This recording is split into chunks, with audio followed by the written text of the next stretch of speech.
Sir, ಇವತ್ತು ಕಾರ್ಯಕ್ರಮದಲ್ಲಿ ನಮಗೆ ಯಾವ ಒಂದು ಹೊಸ ರುಚಿನ ಹೇಳ್ಕೊಡ್ತಾ ಇದ್ದೀರಾ? ನವಣಕ್ಕಿ ಪಾಯಸ. ಓಕೆ, ನವಣಕ್ಕಿಯಲ್ಲಿ ಸಾಕಷ್ಟು ತಿಳ್ಕೊಂಡಿದ್ದೀವಿ. ಚಿತ್ರಾನ್ನ, ಮೊಸರು ಅನ್ನ, ಹಾಗೆ ಕಟ್ಲೆಟ್ಟು ಎಲ್ಲ ತಿಳ್ಕೊಂಡಿದ್ದೀವಿ. ಈಗ ಪಾಯಸದ ಸಮಯ. ಓಕೆ ಸರ್, ಹಾಗಾದ್ರೆ ಪಾಯಸಕ್ಕೆ ಏನೇನೆಲ್ಲ ಇಂಗ್ರೀಡಿಯೆಂಟ್ಸ್ ಬೇಕು ನಮಗೆ?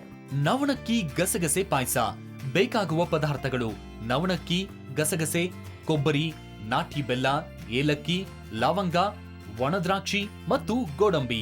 ಹಾಗಾದ್ರೆ ಪ್ರಾರಂಭ ಮಾಡೋಣ. ಖಂಡಿತ. ಹಾಗಾದ್ರೆ ಮೊದಲಿಗೆ ಏನ್ ಮಾಡಬೇಕು? ಒಲೆ ಹಚ್ಚಬೇಕು. ಓಕೆ, ನವಣಕ್ಕಿ ಬಗ್ಗೆ ನಾವು ಇಷ್ಟೊಂದು ತೋರಿಸ್ತಾ ಇದ್ದೀವಿ ಅಂತ ಹೇಳಿದ್ರೆ ಖಂಡಿತವಾಗ್ಲೂ ಪ್ರೇಕ್ಷಕರು ಇದನ್ನ ಖಂಡಿತ ಟ್ರೈ ಮಾಡ್ತಾರೆ. ಟ್ರೈ ಮಾಡ್ಲಿ ಅನ್ನೋದಲ್ಲ, ಅವ್ರು ಹೆಲ್ದಿ ಆಗಿರ್ಲಿ ಅನ್ನೋದು ನಮ್ಮ ಉದ್ದೇಶ, ಹೌದಲ್ವಾ? ಓಕೆ, ಈಗ ನವಣಕ್ಕಿನ ನೆನೆಸಿರುವಂತ ನವಣಕ್ಕಿ ಒಂದು 15-20 ನಿಮಿಷ ನೆನೆಸಿದ್ರೆ ಬೇಯಲಿಕ್ಕೆ ತುಂಬಾ ಅನುಕೂಲ ಆಗುತ್ತೆ. ನವಣಕ್ಕಿನ ಒಂದು ಪ್ರಮಾಣ ತಗೋಣ. ಸರ್, ಈಗ ನವಣಕ್ಕಿನ ಬೇಯೋದಕ್ಕೆ ಇಡೋಣ ಅಲ್ವಾ? ಹೌದು. ಇದಕ್ಕೆ ಸ್ಪೂನ್ ತಗೊಳ್ಳಿ. ನವಣಕ್ಕಿನ ಒಂದು ಪ್ರಮಾಣ ತಗೋಣ. ಈ ಪ್ರಮಾಣ, ಅಂದಾಜು ಇದೆಲ್ಲ ತುಂಬಾ ಇಂಪಾರ್ಟೆಂಟ್ ಅಲ್ಲ ಅಡಿಗೆ ಮಾಡುವಾಗ? ಹೌದೌದು. ಸ್ವಲ್ಪ ಮಿಸ್ ಆದ್ರೂ ರುಚಿ ಕೆಟ್ಟು ಹೋಗುತ್ತೆ. ಗ್ರಾಮ್ಸ್ ಅಂತ ಹೇಳೋದಕ್ಕಿಂತ ಅಳತೆ ಪ್ರಮಾಣ ಇಟ್ಕೊಂಡಾಗ ಎಲ್ರೂ ಜನಸಾಮಾನ್ಯರು ಎಲ್ರೂ ಇದನ್ನ ಉಪಯೋಗಿಸೋದಕ್ಕೆ ಅನುಕೂಲ ಆಗುತ್ತೆ.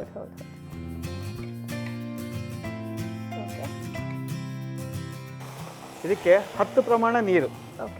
8ರಿಂದ 10 ಪ್ರಮಾಣ ತಗೊಳುತ್ತೆ.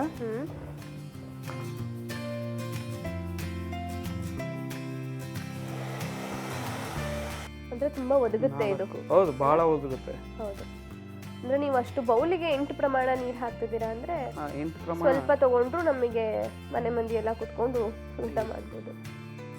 6 ಪ್ರಮಾಣ. ಈ 6 ಪ್ರಮಾಣನ ಬೇಯಿಸ್ಲಿಕ್ಕೆ ಹಾಕೋಣ. ಇನ್ನು 2 ಪ್ರಮಾಣ ನೀರ್ನ ನಾವು ತೆಂಗು ಮತ್ತು ಗಸಗಸೆ, ಕ್ಯಾಶುನ ಗ್ರೈಂಡ್ ಮಾಡ್ಬೇಕಾದಾಗ ಉಪಯೋಗಿಸ್ಕೊಳ್ಳೋಣ. ಓಕೆ. ಸೊ ಹಾಗಾದ್ರೆ ಈಗ ಗ್ರೈಂಡ್ ಮಾಡ್ಕೊಳ್ಳೋಣ ಸರ್. ಹೌದು. ಫಸ್ಟಿಗೆ ಏನು ಹಾಕಬೇಕು? ತೆಂಗಿನ ತುರಿನ ಹಾಕಿ. ಓಕೆ. ಇನ್ನೊಂದು ತೆಂಗಿನ ತುರಿ ಇದು ಹಾಕಿ, ಇಷ್ಟು ಹಾಕಿ. ಓಕೆ.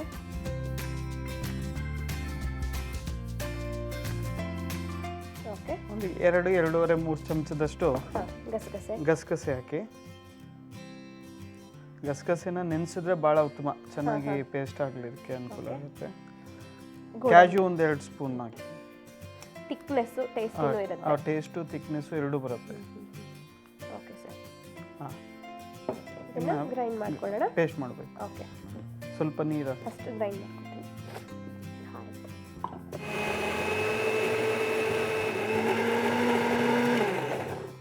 ಓಕೆ ಸರ್, ಆಗಿದೆ ಅಂತ ಅನ್ಸುತ್ತೆ.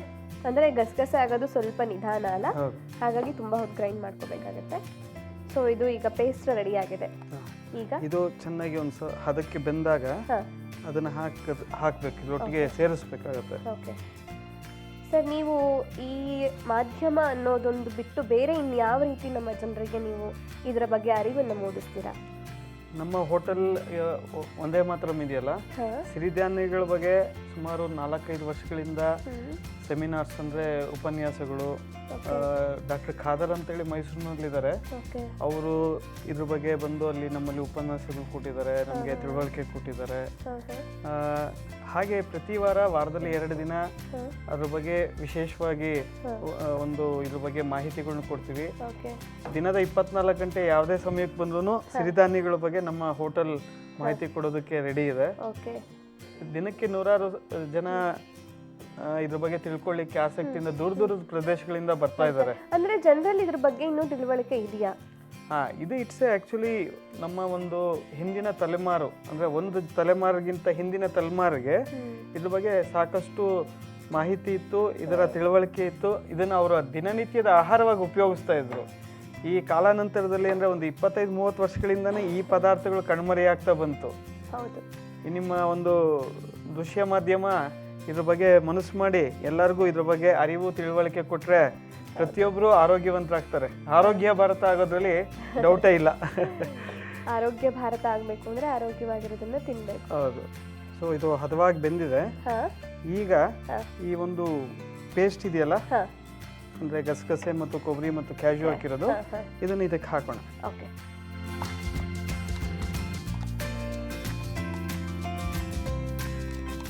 ಇದಕ್ಕೆ ಇನ್ನೂ ಸ್ವಲ್ಪ ನೀರು ಹಿಡಿಸುತ್ತೆ. ಆಗಲೇ ನಾವು 2 ಭಾಗ ಉಳಿಸ್ಕೊಂಡಿದೀವಲ್ಲ, ಹೌದು ಅದನ್ನ ಹಾಕೋದು. ಓಕೆ.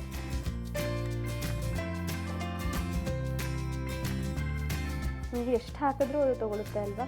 ಹೌದು, ಸುಮಾರು 10ರಿಂದ 12 ಭಾಗದಷ್ಟು ನೀರು ತಗೊಳುತ್ತೆ. ಹಾಕ್ಬೋದು. ನೀರಾಗಿ ಗಟ್ಟಿಯಾಗಿ ನಮ್ಗೆ ಯಾವ ಹದದಲ್ಲಿ ಅಲ್ಲೇ ಪಾಯಸ ಅಂದ್ರೆ ಆಲ್ಮೋಸ್ಟ್ ನೀರಾಗಿರ್ಬೇಕು, ನೀರಾಗೇ ಇರುತ್ತೆ. ಹೌದು ಹೌದು. ಮಿಶ್ರಣ ಹ್ಮ್ ಇದ್ರ ಜೊತೆ ಆಗ್ತಾ ಇದೆ. Okay. ಈಗ ಇದಕ್ಕೆ ಬೆಲ್ಲ ಹಾಕೋಣ. ಓಕೆ. ಇದಕ್ಕೆ ಒಂದು ಭಾಗ ನಾವು ಇದು ಹಾಕಿದೀವಿ ಅಂದ್ರೆ 2ರಿಂದ 2.5 ಪಟ್ಟಷ್ಟು ಬೆಲ್ಲನ ಬೇಕಾಗುತ್ತೆ, ಬೆಲ್ಲದ ಪುಡಿ ಬೇಕಾಗುತ್ತೆ. 1 ಬೌಲ್ ನವಣಕ್ಕೆಗೆ 2 ಬೌಲ್ ಬೆಲ್ಲ. 2ರಿಂದ 2.5.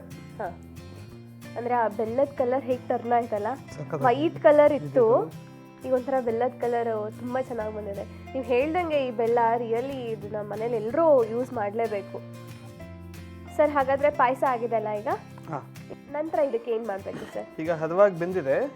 ಈಗ ಇದಕ್ಕೆ ದೇಶಿ ಆಕಳ ತುಪ್ಪ ಮತ್ತು ಇಲಾಚಿ, ಲವಂಗ, ದ್ರಾಕ್ಷಿ ಗೋಡಂಬಿಗಳನ್ನ ಹಾಕಿ ಒಗ್ಗರಣೆ ಕೊಡಬೇಕು. ಓಕೆ, ತಗೊಳ್ಳಿ ಸರ್.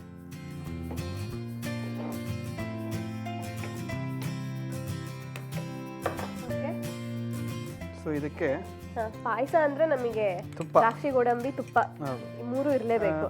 ಈಗ ಇದಕ್ಕೆ ಒಂದು ಸ್ವಲ್ಪ ಇದು ಮಾಡ್ಕೊಳ್ಬೇಕಾಗುತ್ತೆ. ಏಲಕ್ಕಿನ ಮಾತ್ರ ಕ್ರಶ್ ಮಾಡ್ಕೊಳ್ಳಿ, ಲವಂಗನ ಹಾಗೆ ಹಾಕೋಣ. ಓಕೆ, ಸಾಕು.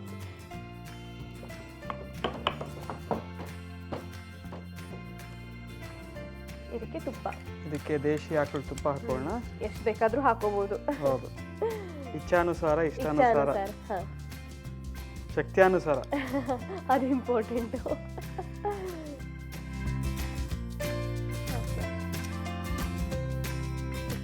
ಇದಕ್ಕೆ ಏಲಕ್ಕಿ ಸ್ವಲ್ಪ ಏಲಕ್ಕಿನ ಕ್ರಶ್ ಮಾಡ್ಕೊಂಡು ಹಾಕಬೇಕು. ಸಿಪ್ಪೆ ಸಮೇತ ಹಾಕಿದ್ರೆ ರುಚಿ ಜಾಸ್ತಿ ಅಂತ ಅಲ್ವಾ? ಹೌದು ಹೌದು. ಓಕೆ, ಇದಕ್ಕೆ ಪಚ್ಕರ್ಪೂರನು ನಾವು ಹಾಕ್ಬೋದು. ಓ, ಅದೇ ಈಗ ನ್ಯಾಚುರಲ್ ಪಚ್ಕರ್ಪೂರ ಸರಿಯಾಗಿ ಸಿಕ್ಕೋದಿಲ್ಲ, ಹಾಗಾಗಿ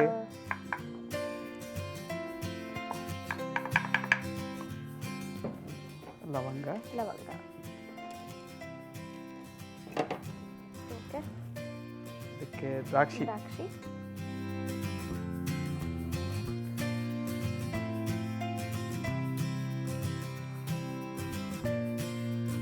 ದ್ರಾಕ್ಷಿನ ಒಂದು ಸ್ವಲ್ಪ ಯಥೇಚ್ಛವಾಗಿ ಉಪಯೋಗಿಸಿ, ಚೆನ್ನಾಗಿರುತ್ತೆ. ದ್ರಾಕ್ಷಿ ತಿಂದ್ರೂ ಮೆಮೊರಿ ಪವರ್ ಜಾಸ್ತಿ ಆಗುತ್ತೆ ಅಂತ. ಹೌದು, ಆದರೆ ದ್ರಾಕ್ಷಿ ಮತ್ತು ಈ ಒಂದು ಈ ದ್ರಾಕ್ಷಿ ಅಥವಾ ಗೋಡಂಬಿ, ಈ ಒಣ ಪದಾರ್ಥಗಳನ್ನ ಉಪಯೋಗಿಸ್ಬೇಕಾದ್ರೆ ಭಾಳ ಕೇರ್ಫುಲ್ ಆಗಿರಬೇಕು. ಯಾಕೆಂದರೆ ಇದಕ್ಕೆ ಹುಳ ಬೀಳುತ್ತೆ ಅಂದ್ಬಿಟ್ಟು ಎಂಡೋಸಲ್ಫನ್ ಥರದ ಕೆಲವಾರು ಅಷ್ಟೇ ಮಾರಕವಾದ ಕೆಮಿಕಲ್ಸ್ನ ಉಪಯೋಗಿಸ್ತಾರೆ. 1 ವರ್ಷ ಆದರೂ ಹುಳ ಬೀಳೋದಿಲ್ಲ. ಸೊ ಹಾಗಾಗಿ ದಯವಿಟ್ಟು ಉಪಯೋಗಿಸ್ಬೇಕಾದಾಗ ಅಂದ್ರೆ ಹೇಗೆ ಗೊತ್ತಾಗುತ್ತೆ ಅದು ಹಾಕಿದ್ದಾರೆ ಅಂತ ಗೊತ್ತಾಗೋದಿಲ್ಲ. ಹಾಗಾಗಿ ಈಗ ಅಕ್ರೂಟ್ ಇದೆ, ಅಕ್ರೂಟ್ ವಿತ್ ಹೊರಕವಚ ಇರೋಂಥದ್ದು ಉಪಯೋಗಿಸ್ಕೊಳ್ಳೋದು. ಬಾದಾಮಿ ಇದೆ, ವಿತ್ ಹೊರಕವಚ ಇರೋಂಥದ್ದು ಉಪಯೋಗಿಸ್ಕೊಳ್ಳೋದು. ಹಾಗಾಗಿ ಹಾಗೆ ಮಾಡ್ಬೋದು.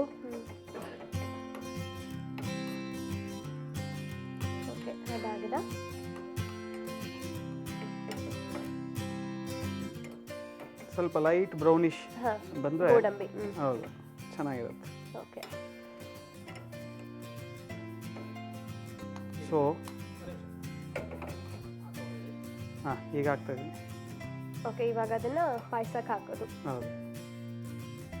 ಸೊ ಈ ಒಂದು ನವಣೆ ಪಾಯಸಕ್ಕೆ ಈ ಒಂದು ಮಿಶ್ರಣವನ್ನ ಹಾಕೋದು.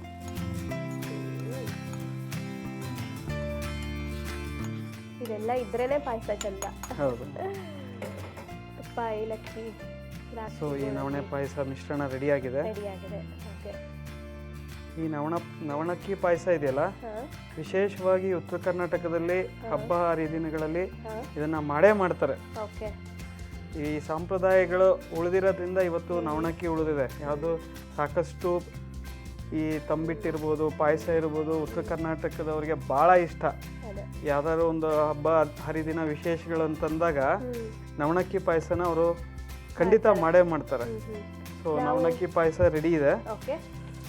ಇನ್ನೊಂದು ಸರ್ವಿಂಗ್ ಬೌಲ್ಗೆ ಹಾಕೋಣ.